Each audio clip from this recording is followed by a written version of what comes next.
Désolé, désolé. Alors, avant que les jeux se passaient, moi dans ma tête, c'était un des plus grands jeux du monde parce que ce sont deux grandes équipes qui jouent sur le même terrain. Deux équipes qui dominent leur pays. Et donc moi je me suis dit waouh. Je me dis waouh, ça va finir, je sais pas moi, 2-1, un jeu très intense. Mais en fin du compte, ça s'est pas passé. Manchester City a dominé, complètement dominé, pas complètement, mais dominé le jeu. Ils ont gagné 3-0. C'était et pauvre, il n'y a pas des mots pour ça, mais c'est différent, tu vois.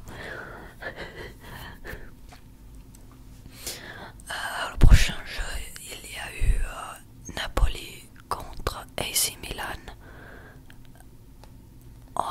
Le grand public croyait que Napoli allait gagner parce qu'il domine, il gagne jeu après jeu après jeu.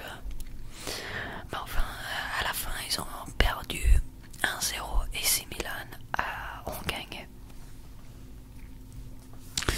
Une petite surprise là, mais il ne faut pas oublier que Napoli manquait, n'avait pas pas leur meilleur joueur, mais leur striker, leur premier attaquant, voilà, qui score la majorité des goals. Donc, une petite excuse, on va dire. Si c'est non, qu'est-ce qu'il y a d'autre? Inter Milan contre Benfica. J'arrive pas à les dire avec un accent français, c'est dur. Benfica. Benfica. J'arrive top. Milan. Milan. Milan. Inter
résumé des nouvelles, de ce qui s'est passé.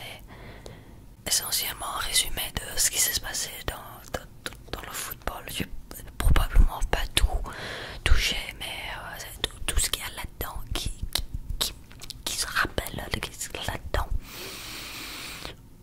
Voilà. Est-ce que je dois me raser? Je suis pas sûre. Honnêtement, si je me rase, j'ai l'air très jeune. Mais si je laisse grandir trop, j'ai l'air trop vieux. Donc là, c'est presque